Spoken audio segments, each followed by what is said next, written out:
Hey everyone, welcome to Sandy Talks Canada. आज का जो वीडियो का टॉपिक है वो बहुत बहुत बहुत ज़्यादा इंपॉर्टेंट है अगर आप कनाडा आना चाहते हैं या फिर ऑलरेडी कनाडा में हैं, क्योंकि कनाडा में बहुत कुछ चल रहा है। आपने देखा ही होगा न्यूज़ में कि भाई स्टूडेंट्स को यहाँ पे जॉब नहीं मिल रही, या फिर जो ऑलरेडी लोग यहाँ पे हैं वो कनाडा छोड़ छोड़ के वापस जा रहे हैं। तो इसी चीज़ के बारे में बात करेंगे कि भाई किस हद तक ये प्रॉब्लम है, किस वजह से ये प्रॉब्लम है, ये जो नया ट्रेंड स्टार्ट हुआ है रिवर्स माइग्रेशन का, ये है क्या, और ग्राउंड लेवल पे कितने लोग जा रहे हैं और क्या उनका रीज़न है जाने का। क्योंकि आपके लिए ये चीज़ें जानना बहुत ज़रूरी है, क्योंकि एक कंट्री में आके उसको छोड़ के जाना इज़ नॉट ईजी। बंदा अपनी जॉब छोड़ के आता है, अपनी फैमिली छोड़ के आता है, और यहाँ आके उसको लगे कि भाई मैंने तो बहुत बड़ी गलती कर दी, मुझे नहीं आना चाहिए था, अब मैं वापस जा रहा हूँ, तो बंदे की लाइफ 4-5 साल पीछे ही चली जाती है।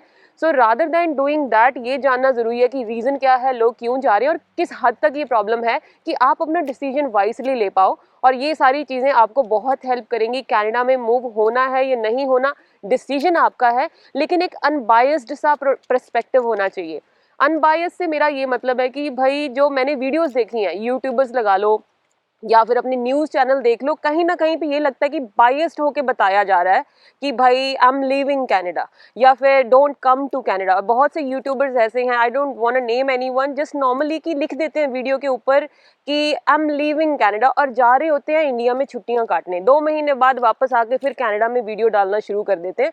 तो उनको व्यूज़ तो मिल जाते हैं, व्यूज़ हर चीज़ नहीं होता, फियर बहुत जल्दी सेल होता है, लेकिन उनको ये नहीं पता लगता कि हमारी इस एक वीडियो की वजह से जो जिस बंदों ने ये वीडियो देखी है उनके ऊपर क्या इम्पैक्ट हुआ है, उनके फ्यूचर के ऊपर क्या इम्पैक्ट हुआ है। इसलिए एक अनबायस्ड होके अच्छी एक रियलिटी बताना कि एक्चुअल में क्या हो रहा है कनाडा में बहुत ज़रूरी है। सो अगर आपको ये वीडियो अच्छी लगी तो प्लीज़ लाइक ज़रूर करना और लोगों के साथ ज़्यादा से ज़्यादा शेयर करना कि हम ये जो मैसेज है ज़्यादा से ज़्यादा लोगों तक पहुँचा पाएँ। चलो जी, without any further ado, let's talk about reverse migration.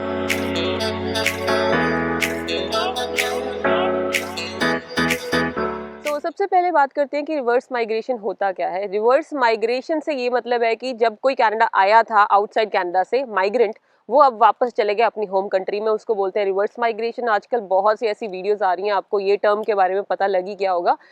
मैं कनाडा आई थी 2017 में, मुझे ऑलमोस्ट 6 साल हो गए हैं। अब बात करते हैं थोड़ा सा इन डेप्थ कि जो मैंने यहाँ पे देखा है मेरे पर्सपेक्टिव से कि क्या चल रहा है। सबसे पहले बात करते हैं रीजंस की कि रीजंस क्या है। सबसे पहला रीज़न तो मैं ये बोलूँगी कि जो भी बंदा कनाडा छोड़ के जा रहा है वो रीज़न जानने ज़रूरी हैं हमारे लिए, क्योंकि हो सकता है वो हमारे ऊपर एप्लीकेबल ही ना हो। क्योंकि कनाडा आने का रीज़न हर बंदे का डिफरेंट होता है, कनाडा से जाने का रीज़न भी डिफरेंट होता है, हर बंदे की एक्सपेक्टेशंस अलग हैं। आपको नहीं पता कि जो बंदा आया था वो कितनी रिसर्च करके आया था, क्या सोच के आया था, और अब वो वापस जा रहा है क्या सोच के जा रहा है। एनीवेज ये वीडियो उसी के बारे में है। By the end of this video आपको एक क्लियर पर्सपेक्टिव मिल जाएगा। सबसे पहले बात करते हैं कौन कौन से लोग कनाडा छोड़ के जा रहे हैं। सबसे ज़्यादा परसेंटेज है उन लोगों की जो कनाडा में अच्छा खासा टाइम स्पेंड कर चुके हैं, 20 साल 30 साल रह चुके हैं। सबसे ज़्यादा परसेंटेज उन लोगों की है। उन्होंने कनाडा का पासपोर्ट ले लिया, अच्छी खासी कमाई कर ली, बच्चे सेटल कर लिए अपने, और अब उनको लगता है हम रिटायर हो गए हैं और अब जो हमारी यहाँ पे पेंशन आएगी 1500-2000 डॉलर जितनी भी आएगी, उसकी वैल्यू कनाडा के खर्चों के हिसाब से तो हमें कुछ मिलेगा नहीं, राइट। क्योंकि यहाँ पे जो है खर्चे बहुत ज़्यादा हैं। अपने अगर हम इस पैसे को इंडिया लेके जाते हैं, फॉर एग्जांपल अगर हम इंडिया से हैं तो इसका कन्वर्जन करके देखो आप, डॉलर्स को लाखों में बन जाएगा इंडिया में रुपया, और इंडिया में खर्चा कम है, रहने का, खाने का, पीने का, वहाँ पे मेड भी मिल जाती है। उस एज में अगर आप जाएंगे तो आपको, मैं ये नहीं बोलूँगी गलत डिसीजन है, सही डिसीजन है, बट ज़्यादातर लोग वो जा रहे हैं, राइट। और ये ऐसा नहीं है कि रिवर्स माइग्रेशन अब होना स्टार्ट हुई है, रिवर्स माइग्रेशन बहुत टाइम से चल रही है, बहुत टाइम से लोग चले भी जाते हैं वापस, लेकिन अब थोड़ा ज़्यादा हाईलाइट हो रहा है। रीज़न बीइंग कि लोग आ कितने रहे हैं कनाडा में, लोग आ ही इतने ज़्यादा रहे हैं, रिकॉर्ड ब्रेकिंग नंबर्स में लोग आ रहे हैं, स्टूडेंट लाखों की गिनती में आ रहे हैं। रिकॉर्ड टूटा है 2023 में, और कनाडा पीआर में भी रिकॉर्ड टूटा है। हर साल यहाँ पे 5 लाख बंदा एज ए पीआर आएगा, और उतनी तेज़ी से कनाडा ग्रो कर नहीं रहा। घरों की दिक्कत आ रही है, बाकी और चीज़ों की दिक्कत आ रही है। उस हिसाब से अगर हम कैलकुलेट करें तो परसेंटेज तो बहुत नेग्लिजिबल है जो लोग जा रहे हैं, लेकिन हाईलाइट ज़्यादा हो रहा है कि ये बंदा कनाडा से वापस आ गया। लेकिन रीज़न आपको जानना ज़रूरी है। पहला रीज़न तो ये कि वो लोग जो सेटल हो चुके हैं, अच्छा खासा कमा चुके हैं। अब दूसरे लोग वो हैं जो यंग एज में जा रहे हैं, बट बहुत ज़्यादा तो गिनती नहीं है, उनकी गिनती उन लोगों से बहुत कम है जो हमने पहले पॉइंट में डिस्कस करे हैं, लेकिन उनकी एक्सपेक्टेशन सही नहीं थी कनाडा के मामले में, राइट। फॉर एग्जांपल, जो लोग वेल सेटल थे इंडिया में, जो अच्छा खासा कमाते थे आईटी में, फॉर एग्जांपल मैं कई पोस्ट वगैरह देखती हूँ कि आईटी में अच्छी खासी जॉब करते थे, अच्छे खासे पैसे कमाते थे और कनाडा आ गए। यहाँ आके पैसा तो उनका रीज़न नहीं है, पैसा तो चलो जॉब लग गई, लेकिन बाकी चीज़ें उनको नहीं पता थी। फॉर एग्जांपल वेदर है, वो आपको पता होना चाहिए कि भाई कनाडा में वेदर 4-5 महीने ठंड पड़ती है, अगर आप रेडी हो तो ठीक है। यहाँ आके ये रीज़न नहीं होना चाहिए कि ठंड पड़ती है अब हम वापस जा रहे हैं। ऐसे भी लोगों का रीज़न है, लोग कहते हैं कि हमें डिप्रेशन टाइप फील होता है क्योंकि यहाँ पे 4-5 महीने अंदर ही रहना पड़ता है। तो ये तो एक्सपेक्टेशन ही आपकी गलत होगी, आप उस हिसाब से पहले से ही डिसाइड करके आओ। और दूसरा रीज़न ये है कि जब आप इंडिया में ही अच्छा कमा रहे हैं तो यहाँ पे आप हर चीज़ कंपेयर करने लग जाते हैं कि भाई इंडिया में तो मेरे पास नौकर चाकर भी थे, मेड भी थी, मेड तो यहाँ नहीं मिलेगी, सारा काम घर का खुद से ही करना है, हस्बैंड वाइफ जो भी है आपको खुद से काम करना पड़ता है। तो प्रेशर बढ़ जाता है लोगों के ऊपर, रिलेशनशिप तक बात आ जाती है कि भाई काम करने के चक्कर में, राइट, क्योंकि प्रेशर इतना ज़्यादा, सब कुछ खुद करना है, ग्रोसरी खुद करनी है, बर्तन खुद करने हैं, कपड़े खुद करने हैं, हर चीज़ आपको खुद करनी है और बच्चों को भी खुद ही संभालना है। अगर खुद नहीं संभाल पाते, डे केयर में भेजोगे, डे केयर में अलग से $1000 आपका खर्चा है, तो खर्चे यहाँ पे ज़्यादा है।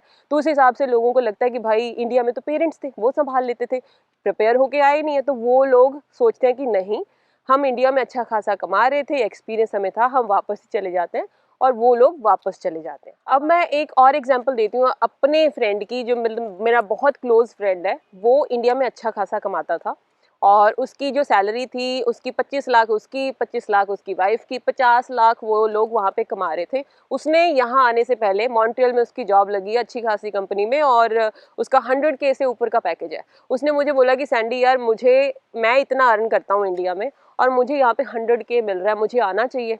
देखो, अब ये मेरे पॉइंट ऑफ व्यू से मैं किसी को ये नहीं बोलूँगी कि आओ या ना आओ। मैंने उसको बताया कि भाई ये प्रोज हैं यहाँ पे, ये कॉन्स है यहाँ पे। देखो, कोई कंट्री परफेक्ट नहीं होती, तुम अपना डिसीजन खुद लो, खुद प्लान करो कि तुम्हारे लिए प्रोज ज़्यादा मैटर करते हैं या कॉन्स ज़्यादा मैटर करते हैं, ठीक है। प्रोज एंड कॉन्स पे मैंने वीडियो बना रखी है। वो बंदे ने अपना डिसीजन लिया, उसने प्लान किया, वो आ गया मॉन्ट्रियल। अभी मैंने उसको 1 महीना 2 महीने हो गया हुआ, उसको पूछा कि भाई तुम्हें कैसा लग रहा है, तुमने सही डिसीजन लिया यहाँ आके। वो बहुत खुश है क्योंकि उसकी सैलरी अगर कंपेयर करें, 50 लाख इंडिया में बहुत होते हैं। बहुत से लोग सोचेंगे कि हम तो कभी ना जाएं इंडिया में 50 लाख कमा रहे हो कनाडा में, लेकिन वो बंदा खुश है क्योंकि उसका रीज़न क्या है? उसका रीज़न है कि भाई मैं दिल्ली में जॉब करता था, दिल्ली में पॉल्यूशन इतना ज़्यादा है, बहुत से बच्चे नेबुलाइजर तक पे लगे हुए थे वहाँ पे, क्योंकि बच्चों को प्रॉब्लम आ जाती है ज़्यादा टाइम वहाँ ऐसे एरिया में रहना। और यहाँ पे एनवायरनमेंट बहुत साफ़ है, मुझे अपने बच्चों की टेंशन ज़्यादा है, मुझे यहाँ का लाइफस्टाइल पसंद है, मैं तो बहुत खुश हूँ यहाँ पे आके। दो उसकी जो यहाँ की सैलरी है इंडिया के 50 लाख के हिसाब से तो मैं बोलूँगी कम ही है, क्योंकि इंडिया में अगर आप 18 लाख कमा रहे हैं, वो यहाँ के खर्चों के हिसाब से 100K बनता है, ठीक है। परचेजिंग पावर पैरिटी की बात करें, फिर भी वो बंदा यहाँ पे आके खुश है। तो ऐसी भी गुड एग्जांपल्स भी हैं और ऐसी भी एग्जांपल्स हैं जो लोग यहाँ पे आके खुश भी हैं, और कुछ ऐसे भी हैं जो प्रिपेयर होके नहीं आए, जो वापस भी चले गए। अब आते हैं तीसरी टाइप के लोग जो अभी अभी कनाडा आए हैं। अभी रिसेंटली मैं आपको एग्जांपल देती हूँ। एक लड़की का मैंने कमेंट देखा कि 2 महीने भी नहीं हुए उसको आए हुए, अगस्त में आई थी वो, और उसने कमेंट किया कि भाई यहाँ मत आना आप, यहाँ तो बहुत बुरा हाल है। आई वॉज रियली सरप्राइज कि भाई अभी तो 1 ही महीना हुआ है, 1 महीने तो अगर हम एक दिन घर से बाहर किसी और के घर में भी जाते हैं तो भी मन नहीं लगता। ये तो फिर आपने कंट्री चेंज करी है, आप एक नई कंट्री में आए हो, वेदर यहाँ पे डिफरेंट है, जॉब अभी आपको ढूंढनी है, क्लासेस में आप जाएंगे, नए लोगों से मिलेंगे, पेरेंट्स आपके पास नहीं है, फैमिली फ्रेंड्स आपके पास नहीं है। ये तो नॉर्मल है, ये तो बिल्कुल नॉर्मल है कि आपका मन नहीं लगेगा। स्टार्टिंग में तो मैं लिख के दे देती हूँ, स्टार्टिंग में हर बंदे को ऐसा लगता है, सिर्फ आप ही नहीं हो, हर बंदे को ऐसा लगता है कि कनाडा आके हमने गलती कर दी। लेकिन things fall in place like normally. Normal time जब निकलेगा 3-4 महीने 1 साल बाद, आपको लगेगा कि मेरा डिसीजन सही था, अगर आपने प्रॉपर रिसर्च करके लिया है। तो उन स्टूडेंट्स के लिए मुझे बहुत बुरा लगता है कि जो मतलब इन सारी चीज़ों के ना शिकार हो रहे हैं, मतलब कि उनका मोराल, उनकी मोटिवेशन ऑलरेडी टूट चुकी है कि कनाडा में कुछ नहीं है, ना हमें जॉब मिलेगी, क्योंकि वीडियोस में यही उनके दिमाग में फीड कर दिया गया है।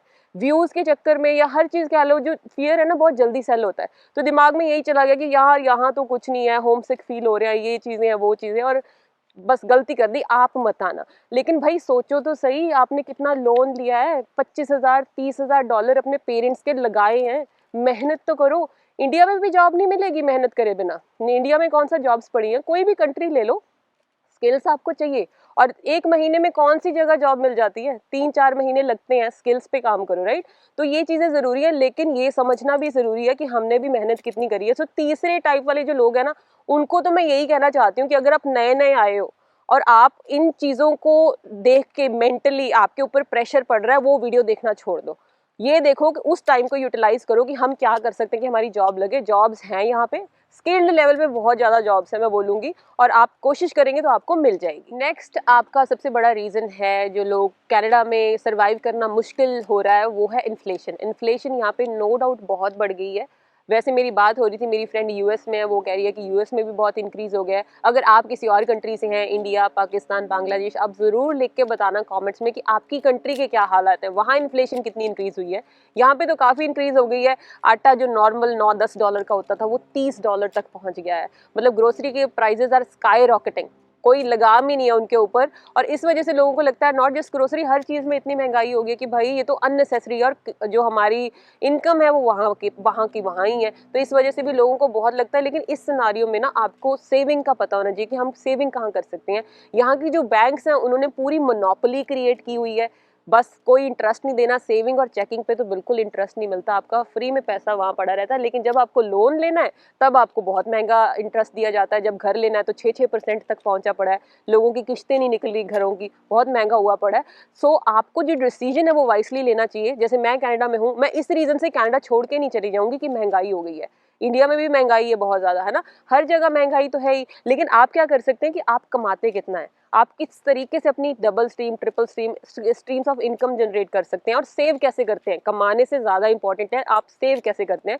सो जो मैं सेविंग करती हूँ, मैं यूज़ करती हूँ नियो फाइनेंशियल। मैं आपको वही रिकमेंड करूँगी जो मैं खुद यूज़ करती हूँ। अगर आप किसी बैंक के साथ हैं, आप कोई इंटरेस्ट नहीं मिल रहा आपको कनाडा में, तो आपको जो अपना हाई इंटरेस्ट सेविंग्स अकाउंट है वो नियो के साथ ओपन कराना चाहिए। इनके पास कोई फ़ी नहीं है, मतलब नो एनुअल फ़ी है। इनके डेबिट कार्ड पे भी आपको अच्छी खासी कैशबैक मिलती है जब आप यूज़ करते हैं, और सबसे अच्छी बात आपको इंटरेस्ट मिलता है 2.25%।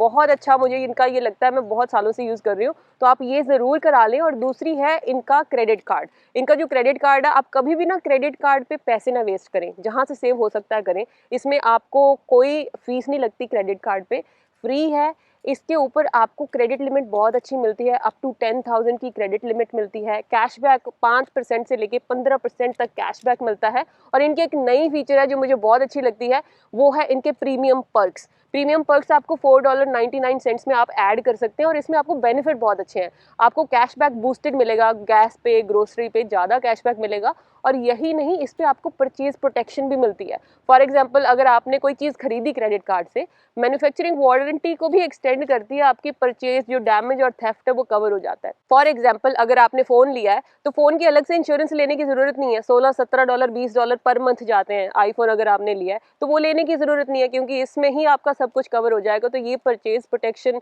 और एक इनका ग्रुप लाइफ इंश्योरेंस भी इसमें इंक्लूडेड है। ये सारी चीज़ें आपको मिलेंगी सिर्फ $5 पर मंथ में। तो अगर आप अपना high interest savings account open कराना चाहते हैं या फिर नियो कार्ड लेना चाहते हैं, आपको मिलेगा $50 sign up bonus if you sign up with my link आपको डिस्क्रिप्शन में मिलेगा। चलो जी, अब मूव ऑन करते हैं next point. Next is housing crisis. Canada में आपको पता ही है कि हाउसिंग की बहुत दिक्कत आ रही है। यहाँ पे जो नए लोग आ रहे हैं उनको घर नहीं मिल रहे, रेंट पे भी, और जिनको मिल रहे हैं वो इतने महंगे मिल रहे हैं। रेंट यहाँ पे प्राइजेस स्काई रॉकेट हो चुके हैं, और मिनिमम वेज पे तो इतना मुश्किल हो गया कि घर लेना तो दूर की बात है, रेंट तक अफोर्ड नहीं कर पा रहे लोग।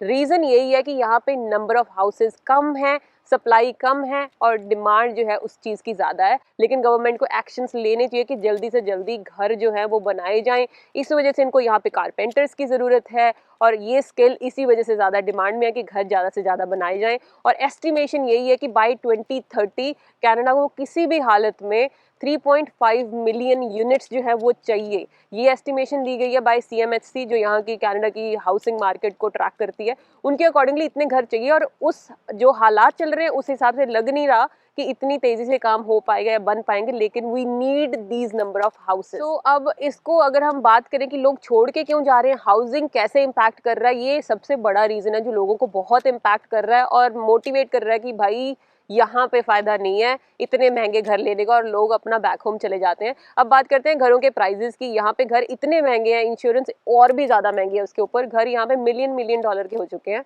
मेनली अगर आप जहाँ पे चाहेंगे कि जॉब अच्छी खासी मिल जाए उन एरियाज में, राइट। सो इतने महंगे घर है, लोगों को लगता है कि 1 मिलियन का घर मैं यहाँ पे लूँ। सो उस हिसाब से लोगों को लगता है कि भाई इतना महंगा घर 1 मिलियन का, इंडिया का 6 करोड़ बना, वहां जाके तो मैं अच्छा खासा डाल लूंगा, अपना जो मैंशन बना लूंगा वहां जाके 6 करोड़ में, तो राइट। तो ये भी रीजन होता है, जो लोग अच्छा कमाते हैं उनको लगता है कि मैं 1 मिलियन का यहाँ पे नहीं लगाना चाहता। स्पेशली जो 1 मिलियन का घर है वो तो 2 मिलियन का बन जाएगा जब मैं इंटरेस्ट रेट दूंगा, कंपाउंड इंटरेस्ट जो आपको देना पड़ता है, वो 1 मिलियन का घर आप इंटरेस्ट के साथ 2 मिलियन का खरीदते हैं। तो इस बिहाफ पे भी लोगों को लगता है कि सारी उम्र किस्तें थोड़ी भरनी है। तो उस हिसाब से अब जो लोगों का एक ये रीजन भी हो गया है, और दूसरा रीजन ये भी है, लोगों का बैक होम में घर होता है, तो लोगों को लगता है यार अच्छा खासा घर वहां पे है, तो क्यों ना हम वापस चले जाएं। अब ये है कि अगर मैं अपनी एग्जांपल दूं तो मैं इस सिनारियो में ये नहीं बोलूंगी कि मैं बोलूंगी क्यों ना मैं वापस चली जाऊं, वहां जाके घर ले लूं। तो ये चीजें उस चीज पे भी डिपेंड करती हैं कि आप कमा कितना रहे हैं। तो मैं यही बोलूंगी यहाँ पे ऑप्शंस बहुत हैं, बहुत अपॉर्चुनिटीज हैं, हर चीज आके पैसे पे ही रुक जाती है। पैसा अच्छा खासा होगा तो आप कहीं पे भी सेटल हो सकते हैं। तो अगर आप यहाँ पे अच्छी जॉब के लिए ट्राई करेंगे, वो ऑप्शंस हैं आपके पास, आप कर सकते हैं, और आपकी जॉब अच्छी लगती है, पैसा अच्छा कमाएंगे, तो आप 1 मिलियन का क्या, कितने भी मिलियन का घर ले सकते हैं। लेकिन इंटरेस्ट रेट यहाँ पे काफी ज्यादा इंक्रीज हुए हैं, इस वजह से लोगों की किस्तें निकलना मुश्किल हो गई हैं। और बहुत से सिनारियोज में तो वो लोग जा रहे हैं यहाँ से जिन्होंने प्लान करके नहीं ली चीजें, मतलब 3-3 घर लेके लोग बैठे हुए थे। एक घर नहीं, एक घर को लिया फिर दूसरा घर ले लिया। आपने देखी होंगी वीडियोज, या वैसे भी सुना होगा कि पहले साल में पहला घर ले लिया, दूसरे साल में दूसरा, तीसरे साल में तीसरा।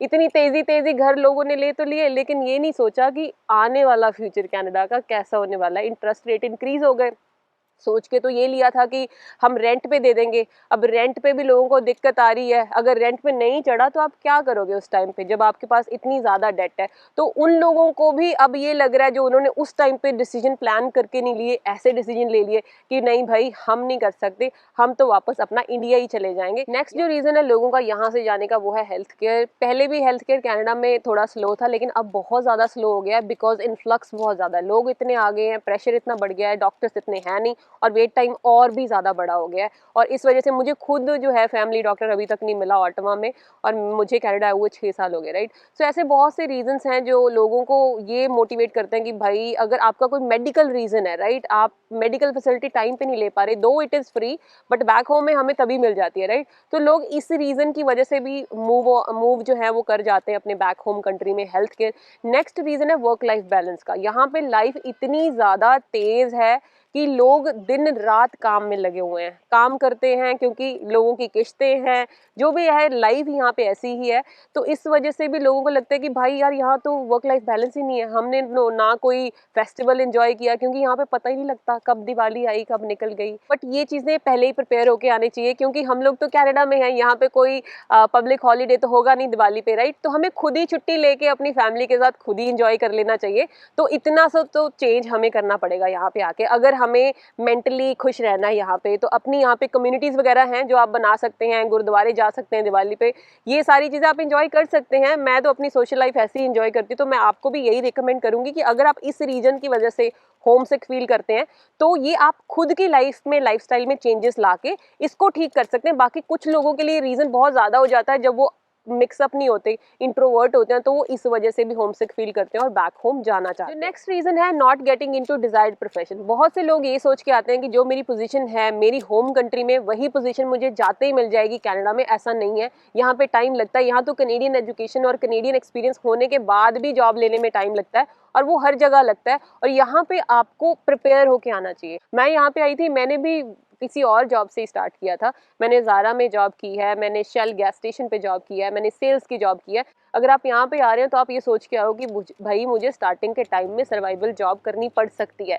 अगर आप ये सोच के नहीं आ रहे हैं तो यहाँ पे आके ऑफ कोर्स आपको स्ट्रगल करना पड़ेगा, प्रॉब्लम आएगी। और बहुत से ऐसे सिनारियोज मैंने देखे हैं जो लोग करते ही नहीं है सर्वाइवल जॉब्स, और फिर उनको लगता है कि नहीं भाई हमें तो बैक होम इंडिया ही चले जाना चाहिए था, मैं वहाँ पे मैनेजर था, यहाँ पे क्यों आया, मैं वापस चला जाता हूँ। तो वो लोग अपना जाने का रीज़न ये डिसाइड करते हैं। बाकी आप पे डिपेंड करता है, क्योंकि ये चीज़ें ऐसी हैं जो शुरू से ही हैं कनाडा में, कोई अभी नई तो स्टार्ट हुई नहीं है। सो अपने आप को प्रिपेयर करके आओ and definitely you can become successful. ये तो थे मेन रीजंस, लेकिन अभी मैं जो आपको बात बताने वाली हूँ ना, वो बहुत ज़्यादा इंपॉर्टेंट है, इस चीज़ को बिल्कुल मिस ना करना। सो सबसे पहले मैं बात करूँगी जो लोग जा रहे हैं ना, ज़्यादातर केसेस में उनके पास इंडिया में बहुत कुछ है, अब मुझे कोई बोल दे कि तुम इंडिया चले जाओ, मेरे पास ना वहाँ पे जॉब है, ना जमीन है, ना जायदाद है, कुछ भी नहीं है, सब कुछ स्टार्ट से करना पड़ेगा, राइट। सो ये चीजें बहुत ज्यादा जरूरी है। जो लोग जा रहे हैं उनके पास वहाँ पे जमीन है, मैंने देखा है वहाँ पे जमीन है, जाके वहाँ पे कोई बिजनेस स्टार्ट कर लिया, वहाँ पे कोई पैसा लेके चले गए, वहाँ पे जाके कुछ ओपन कर लिया, राइट। तो उनके लिए तो काम कर जाएगा, लेकिन हम जैसे लोग जिनके पास ले दे गए एक जॉब या फिर स्किल्स ही है, राइट, तो स्किल्स की यहाँ पे डिमांड है, नो डाउट। मैं बार बार बोलूंगी यहाँ पे स्किल्स की बहुत डिमांड है। अगर आपके पास स्किल्स है ना तो आप यहाँ पे कुछ भी कर सकते हैं, बड़ी गाड़ी ले सकते हैं, बड़ा घर ले सकते हैं, लेकिन एक माइंडसेट लेके आओ। दूसरे लोगों की जो सिचुएशन है उसके साथ अपने आप को कंपेयर कभी ना करो। बहुत से लोग मैंने देखा है जो अच्छा खासा कमा के यहाँ पे पैसा लेके फिर इंडिया जा रहे हैं और फिर बोल रहे हैं कि भाई कनाडा ने हमें कुछ नहीं दिया। तो नाशुक्रे नहीं होना चाहिए। वही चीज़ है, जहाँ पे रह रहे हो, जिस कंट्री में रह रहे हो, उसका हमेशा सही एक पर्सपेक्टिव रखो अपने लिए और ये जानो कि वहाँ पे आप कैसे सर्वाइव कर सकते हो, कैसे सक्सेसफुल बन सकते हो। और बेसिकली स्टूडेंट्स को मेरा बहुत इंपॉर्टेंट मैसेज यही है कि भाई 1.5 महीने, आने के 1.5 महीने बाद ही अपना नेगेटिव माइंडसेट ना बनाओ।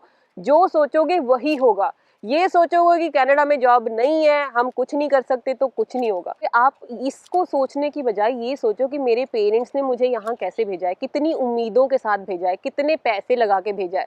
तो ये चीज़ें सोचो, जॉब की तरफ काम करो, स्किल्स अपग्रेड करो, जॉब यहाँ पे ज़रूर लगेगी। और फोकस यही करो कि मुझे लोन उतारना है, अच्छा खासा सक्सेसफुल होना और यहाँ पे कुछ बन के दिखाना है। अपने आप को किसी और के साथ कंपेयर ना करो। Think positive. It's a land of opportunities. You can do anything and don't compare yourself with others. तो ये था मेरा पॉइंट ऑफ व्यू। मैंने दोनों चीज़ें कवर करी हैं, जो चीज़ प्रोज में है या कॉन्स में है। आई होप ये वीडियो आपको अच्छी लगी होगी। वीडियो अच्छी लगी है तो प्लीज़ लाइक ज़रूर करना। चैनल में पहली बार आई है तो सब्सक्राइब करना मत भूलना। Thank you so much for watching. अगर मेरे साथ आप 1-on-1 कॉल बुक करना चाहते हैं, आप कर सकते हैं। लिंक आपको डिस्क्रिप्शन में मिल जाएगा। आप मुझे टिकटॉक और इंस्टाग्राम पे भी फॉलो कर सकते हैं और फेसबुक पे भी सेम पेज है, Sandy Talks Canada. I hope this helps. मिलते हैं अगली वीडियो में। Till then take care, bye bye.